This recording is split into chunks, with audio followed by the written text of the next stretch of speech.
ஓம் முருகா போற்றி. ஓம் சரவண பவ. என் அன்பு குழந்தையே, விரைவாகவே உனக்கு ஒரு நல்ல செய்தியை நான் உனக்கு செவி வழியாக கொடுக்கப் போகிறேன். அதை கேட்டதும் எனக்காக ஒரே ஒரு தீபம் ஏற்று உன்னுடைய வீட்டில். வானளவில் உள்ள ஆழம்தான் இந்த உலகம். இந்த மேகங்கள் போலத்தான் வாழ்க்கையும். அதில் வாழ்க்கையை நெறிகளுடன் கூடிய வாழ்க்கையாய் பார்த்து வாழ்பவர்கள் மிக குறைவு. என் பிள்ளைகளுக்கு முதலில் நான் பயிற்றுவிப்பது ஒழுக்கமும் நேர்மறையான எண்ணங்களும் தான். அதில்தான் நீ இப்போது இருக்கிறாய். பயிற்சி நடக்கும்போது சில போராட்டங்கள், குழப்பங்கள் எல்லாம் நிகழும். அதை பார்த்து நீ பயப்படாதே.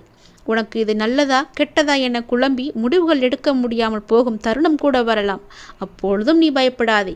அப்படி உனக்கு குழப்பம் வரவில்லை என்றால் அதில் உனக்கு பயிற்சியே சரியாக இல்லை என்று அர்த்தம்.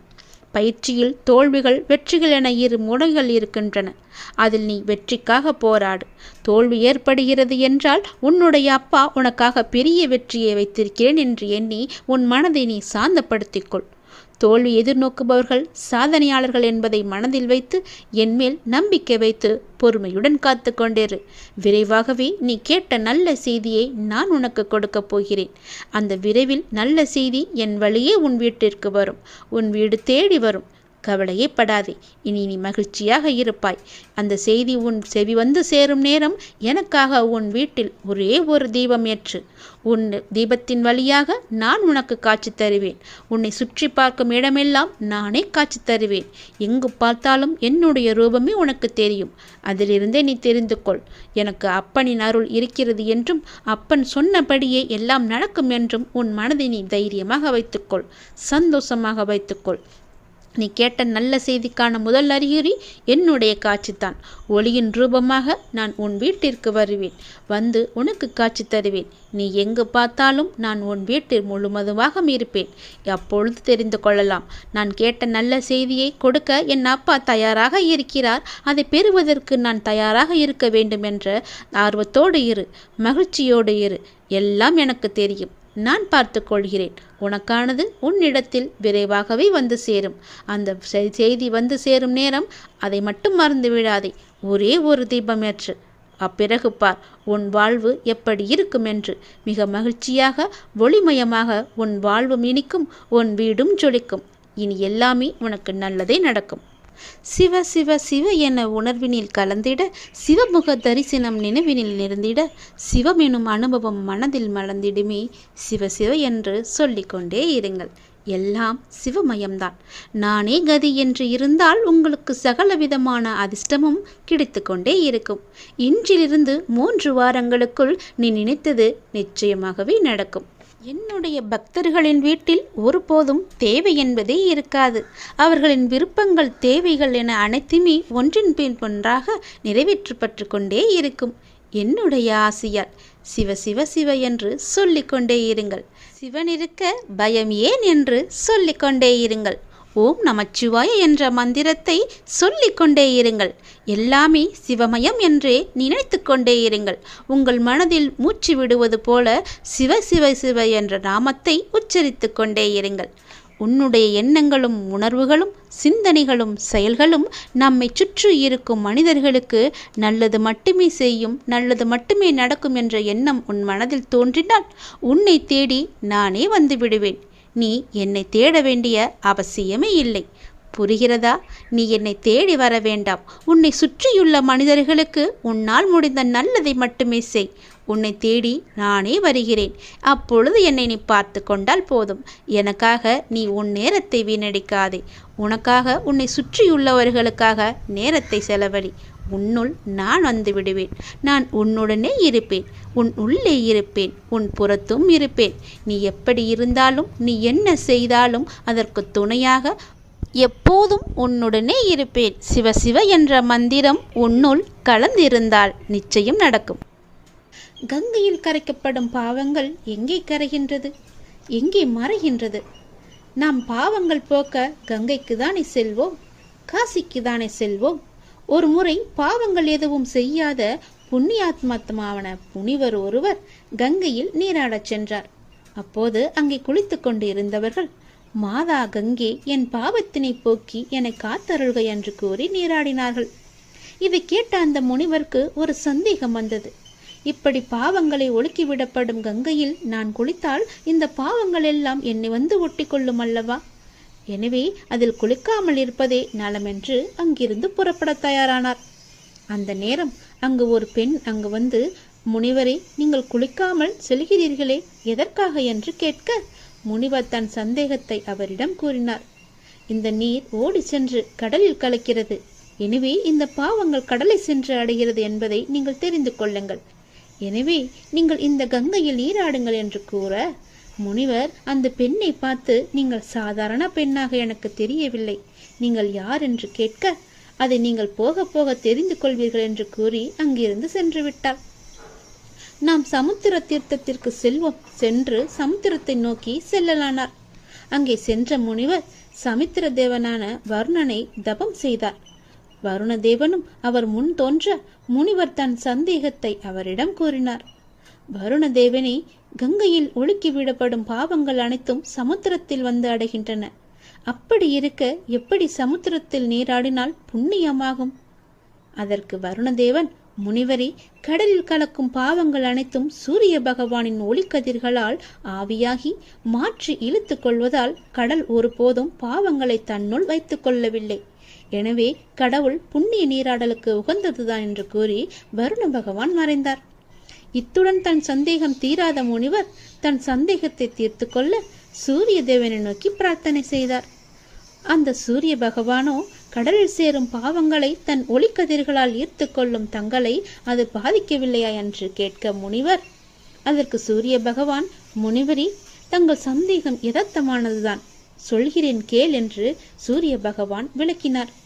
முனிவரே, என் ஒளிக்கதிர்களால் ஆவியாக்கப்படும் பாவங்கள் என் உஷ்ணத்தால் என்னை நெருங்குவதில்லை. இவை மேகங்களாக வானிலேயே தங்கிவிடுகிறது. உடனே முனிவர், அப்படியென்றால் இந்த பாவங்களின் தாக்கம் என்ன ஆகிறது என்று கேட்க, அதை நீங்கள் மேகத்திடமே கேட்டு அறிந்து கொள்ளுங்கள் என்று கூறி மறைந்தார் சூரியதேவன். உடனே முனிவர் மேகத்தை வேண்டி தன் கேள்வியை எழுப்பினார். முனிவரின் சந்தேகத்தினை அறிந்த மேகம், முனிவரே, சூரியனின் ஒளிக்கதிர்களால் ஈர்த்து எடுக்கப்பட்ட பாவங்கள் காரிருள் மேகங்களாக வானில் வலம் வருகின்றது. ஆனால் அதன் தாக்கம் அதிகரிக்கும் போது மழை பெய்விக்கப்படுகின்றது. அங்கனம் மழையுடன் அந்த பாவங்கள் பூமிக்கு திரும்பவும் அனுப்பப்படுகின்றது. அதை பொறுமையின் தேவதையான பூமியும் ஏற்றுக்கொள்கின்றாள். ஆகவே தங்கள் சந்தேகத்தை பூமாதேவியிடமே கேட்டறிந்து கொள்ளுங்கள் என்றது மேகம். எனவே தன் பிரார்த்தனையை பூமாதேவியிடம் சென்று திருப்பினார். முனிவரின் பிரார்த்தனையில் மெச்சிய பூமாதேவி முனிவருக்கு அருளினார்.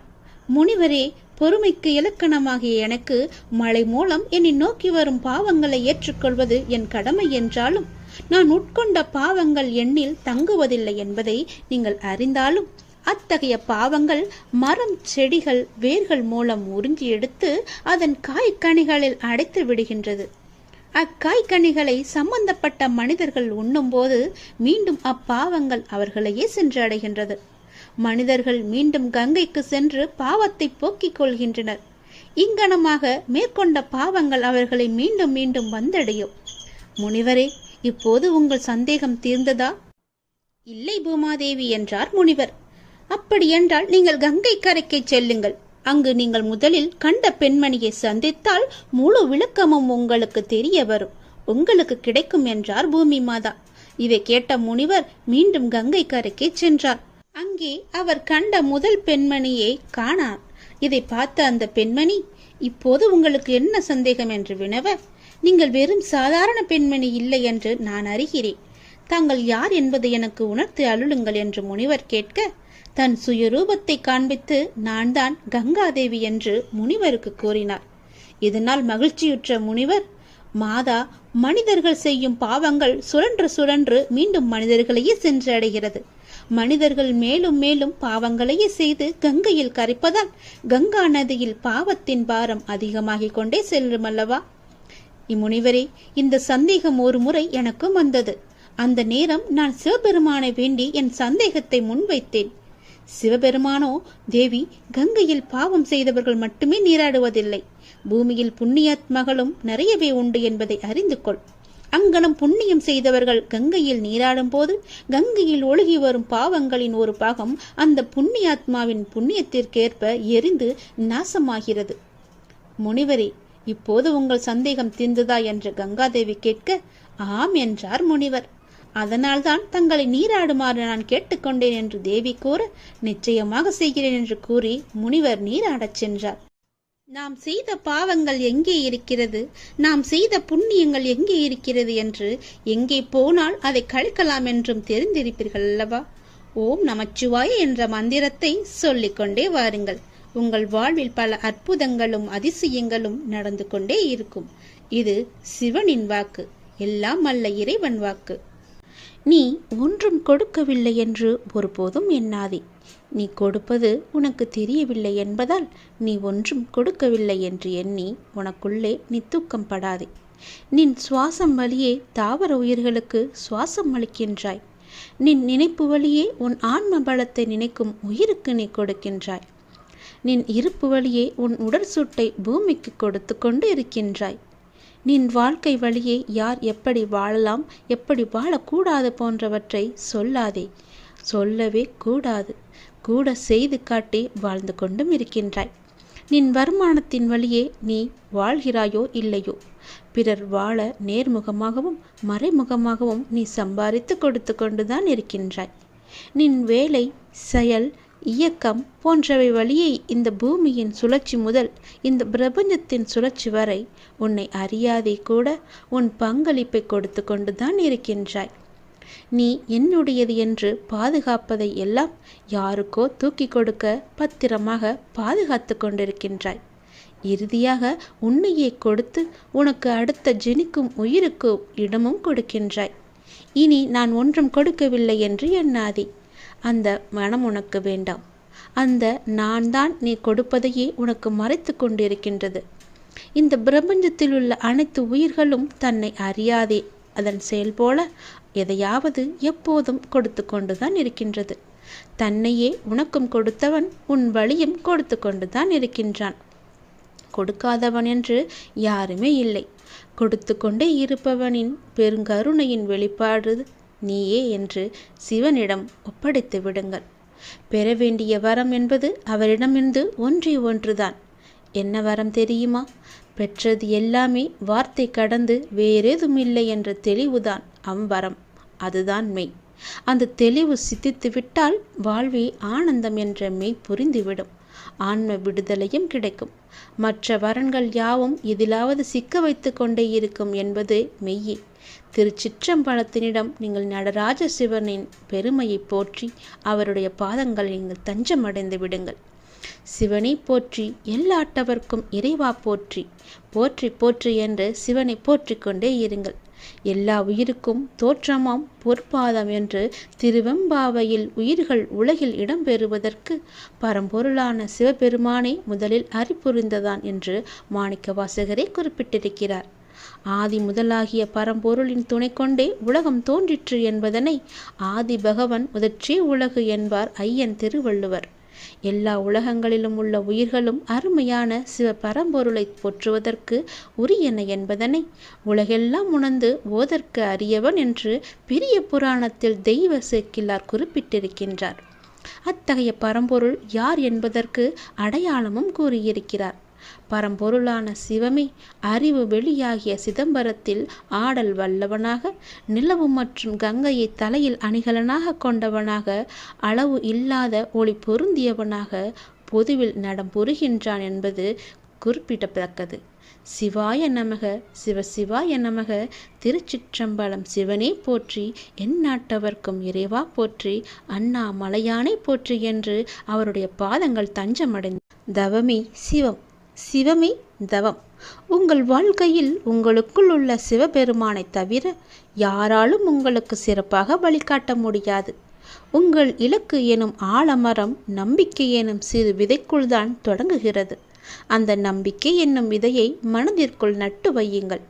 அந்த விதை செடியாகி மரமாகி வளர்வதற்கு தேவையான அளவு நேரத்தை நீங்கள் கொடுங்கள். பொறுமையாக இருங்கள். இறை சக்தியை முழுமையாக நம்புங்கள். இறைவன் எப்பொழுதும் தவறும் செய்வதில்லை, தாமதமாக வருவதும் இல்லை. நாம் தான் அவசரப்படுகின்றோம். எதிர்காலத்தில் என்ன நடக்கும் என்று நமக்கு எதுவும் தெரியாது. முக்காலமும் உணர்ந்தவர் நம்முடைய சிவபெருமான். நம் வாழ்வை சிறப்பாக வழிநடத்துபவர். சரியான நேரத்தில் சரியான இடத்தில் நமக்கு தேவையான அனைத்தையும் நமக்கு வழங்குபவர். முழுமையாக நம்புங்கள், கண்மூடித்தனமாக நம்புங்கள். கண்டிப்பாக உங்களை அவர் கைவிட மாட்டார். எப்படிப்பட்ட சூழ்நிலையாக இருந்தாலும் நிச்சயம் காப்பாற்றி உங்களை கரை சேர்த்து விடுவார். வெற்றி தோல்வியெல்லாம் முக்கியமில்லை. உங்கள் முயற்சியை கைவிடாமல் கடமையை செய்து கொண்டே இருங்கள். அதற்கான பலன்கள் நிச்சயம் உன்னை தேடி வரும். நடக்க வேண்டியது நடக்க வேண்டிய நேரத்தில் சரியாக தானாகவே நடக்கும். இவ்வுலகில் எதுவும் லாபமும் இல்லை, எதுவும் நஷ்டமும் இல்லை. சிவபெருமானை நம்பி இந்த நொடியை நீங்கள் மகிழ்ச்சியாக வாழுங்கள். இந்த நொடி உனக்கான நொடி. அது ஒன்றுதான் நமக்கு நிலையானது. அதை நீங்கள் அறிந்து உணர்ந்து தெளிவாக சிந்தித்து மகிழ்ச்சியாக அனுபவியுங்கள். உங்களுக்கு என்று உள்ளது நிச்சயமாகவே உங்களை தேடி வரும். உங்களுக்கு என்று உள்ளதை யாராலும் தடுக்க முடியாது. அந்த சிவபெருமான் அருளால் உங்கள் வாழ்வில் எல்லா வளமும் பெற்று சீரும் சிறப்புமாக மகிழ்ச்சியாகவே நீ வாழப்போகின்றாய். நான் உனக்கென்று ஒரு வகுத்த வழியில்தான் நீ பயணிக்கப் போகின்றாய். அந்த வழியில் நீ பயமின்றி பயணித்து கொண்டு முன்னேறு. வரும் தடைகள் எல்லாவற்றையும் உன்னுடைய நலனுக்காகத்தான் என்பதை நீ உணர்ந்து கொள். உன் பொறுமைக்கும் உன்னுடைய நம்பிக்கைக்கும் கனவிலும் நினைக்காத வாழ்வை நான் உனக்கு அமைத்து தருவேன். என் மீது உனக்கு முழுமையாக நம்பிக்கை இருந்தால் என் நாமத்தை நீ ஜபித்து கொண்டே இரு. உன் வாழ்வில் நடக்காத எதிர்பார்க்காத பல அதிசயங்களை நான் உனக்காக வைத்திருக்கின்றேன். அந்த அதிசயங்கள் சூடிய விரைவிலேயே உன் கைக்கு கிடைக்கும். நிச்சயம் உனக்கான நாள் எண்ணி நெருங்கிவிட்டது. எண்ணி வைத்துக்கொள், எழுதி வைத்துக்கொள். அந்த நாளை தேடி நீ போக வேண்டாம். அந்த நாள் உன்னை தேடி வந்து கொண்டிருக்கிறது. மிக சிறப்பான நாளாக அது உன்னிடத்தில் வந்து சேரும். நீ கேட்டது படியே கிடைக்கும். நீ நினைத்தது படியே நடக்கும். நீ சொன்னது படியே நடக்கும். நீ விரும்பிய படியே கிடைக்கும். அந்த அதிசயத்தை நீ பார்த்த பின் உன்னுடைய வாழ்வில் பல நல்ல திருப்பங்கள் எல்லாம் நடைபெறப் போகின்றது. இதுவரை உன் வாழ்வில் இருந்த கஷ்டங்கள் எல்லாமே ஓடி ஒழிய போகிறது. சூரியனை கண்ட பனி போல உன் கஷ்டங்கள் எல்லாமே மறைந்து சூரியனை போல உன் வாழ்வு பிரகாசிக்கப் போகிறது. நீ தைரியமாக இரு. இந்த அப்பாவை நம்பிவிட்டாய் அல்லவா? இனி எல்லாவற்றையுமே நான் பார்த்து கொள்கிறேன். அந்த உலகமே என்னுடைய கையில் தான் இருக்கிறது, மறவாதே. அதிகாலையில் எழுந்திரு. படுக்கையிலிருந்து வலது பக்கமாக எழுந்திரு. ஹரிவோ சம்போ சிவசம்போ மகாதேவ் என்று மந்திரத்தை சொல்லி உன் வாழ்க்கையில் அமைதியை தேடு. கிழக்கு முகமாக உட்கார்ந்து கொள். கடவுளை வணங்கு. ஓம் நமச்சிவாய என்ற மந்திரத்தை நினை. ஜெபம் செய். காலை கடன்களை முடித்துக்கொள். கை கால் முகம் எல்லாவற்றையும் சுத்தம் செய்து கொள். உடனே குளித்துவிடு. ஆலயத்திற்கு செல். தெய்வ வழிபாடு செய். பின்னர் உன் தொழிலை நீ கவனி. தொழிலை செய்வதில் ஊக்கம் கொள். நியாயமான முறையில் பொருளை தேடு. அநியாயத்தை மனதிலும் கருதாதே. உலகத்தோடு நீ ஒத்துவாள். உன்னை போல மற்றவரையும் நினைத்துப்பார். எந்த ஒரு சிறு உயிர்க்கும் கூட நீ தீங்கு செய்யாதே. மற்றவரை கண்டு நீ பொறாமைப்படாதே. புகழோடு வாழ்ந்து பார். பகைவரிடத்திலும் இனிமையாக பேசு. எல்லோரிடத்திலும் அருவருப்பாக பேசாதே. எவரிடத்திலும் அருவருப்பாக நினைக்க கூடாது, பேசவும் கூடாது. அனைவரிடத்திலும் முகமலர்ச்சியுடன் பேசு. நல்லவரையே நீ பின்பற்றி வா. நல்லவர் சொல் கேள். நல்லவர் போன வழியே நீயும் போ. நல்லவரை காண்பதும் நன்றுதான். நெடுந்தூரம் சென்றாலும் நல்லவரை காண். பெரியோரிடத்தில் வணக்கமாயிரு. பெரியோர் எதிர் நின்று எப்பொழுதும் மாற்று வார்த்தை பேசாதே. பெரியோர் பேச்சை கேள். பெரியோரை கண்டால் தாழ்மையுடன் நட. பெரியோர் வார்த்தையை நீ மீறக்கூடாது. பெரியோரின் சொற்படி நட. தீயோருடன் சேராதே. தீயோர் சொற்களை நீ கேட்காதே. தீயோருடன் நீ பழகாதே. தீயோரை கண்டால் தூரமாகிவிடு. தீயோரை காண்பதும் தீதுதான். தீது செய்தல் இம்மைக்கும் மறுமைக்கும் தீதே. தர்மம் செய், தர்மத்தை பேணிக்கான். புண்ணியம் செய், பாவத்தை செய்யாதே. இறைவனை சுவாமியை நீ வழிபடு. குருக்களை வணங்குக, அறநூல்களை ஓதுக. கொலை செய்யாதே, பொய் பேசாதே. கொல்லானை எல்லா உயிருக்கும் கைகூப்பித் தொழும். திருடாதே, களவு செய்யாதே. ஐம்புலனை நீ அடக்கு.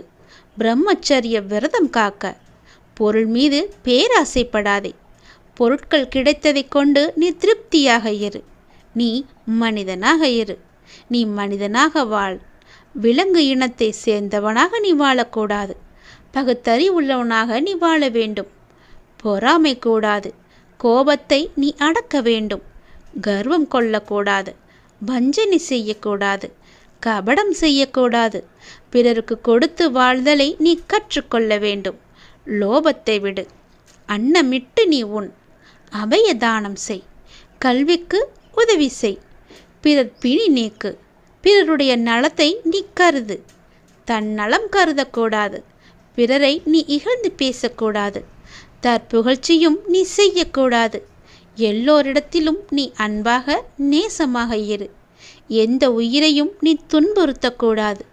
யாருக்கும் கெடுதி செய்யக்கூடாது. பிற உயிருக்கு இன்னலை நினைக்கக்கூடாது. பிறருக்கு கெடுதி உண்டாவதை பற்றி நீ பேசவே கூடாது. ஊன் உண்ணாதே. ஊன் உண்பது மனித இயல்பு கிடையாது. ஊன் உண்பது கொடிய விலங்கின் செயல். கல் குடிக்காதே. கல் மயக்கத்தை தரும். கல் அறிவை கெடுக்கும். கல் மனித இயல்பை கெடுக்கும். கல்லை கனவிலும் கருதாதே. களவையும் கனவில் நினைக்காதே. பிறருடைய பொருளை நீ விரும்பக்கூடாது. பிறர் மனையை நீ நயக்கூடாது. சூதாடாதே. வேசியை நேசிக்காதே. விபச்சாரியை நீ விரும்பாதே. குரு பத்தினியை நீ கருதாதே. கன்னியை கெடுக்காதே. குல மாதரினை கெடுக்காதே.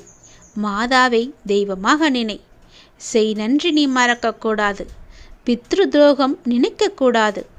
தாயாதி துரோகம் நினைக்காதே. அன்னினவரை நீ காப்பாற்று.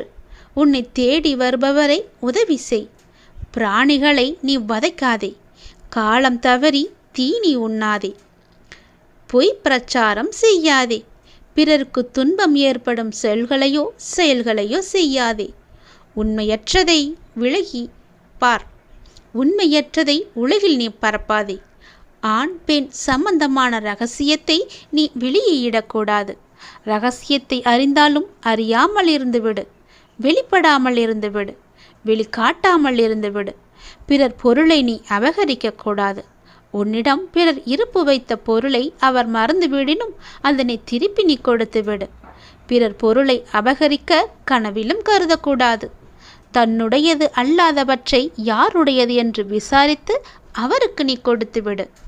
அரசு அன்று கொள்ளும், தெய்வம் நின்று கொள்ளும். ராஜ பிரத்யட்ச தேவதா பாலில் நீரை கலந்து விற்காதே. தானியத்தில் மண்ணையும் கல்லையும் கலந்து விற்காதே. அதிக விலையுள்ள பொருளில் குறைவான விலையுள்ள பொருளை கலந்து விற்காதே. அழுகிய பொருளை அகற்றிவிடு. அதனை கலந்து விற்காதே. வாங்கும்போது அதிக நிறுத்தத்தில் வாங்காதே. விற்கும்போது குறைவான நிறுத்தத்தில் விற்காதே. விலையை குறைத்தாலும் குறை அளவை நீ குறைக்கக்கூடாது.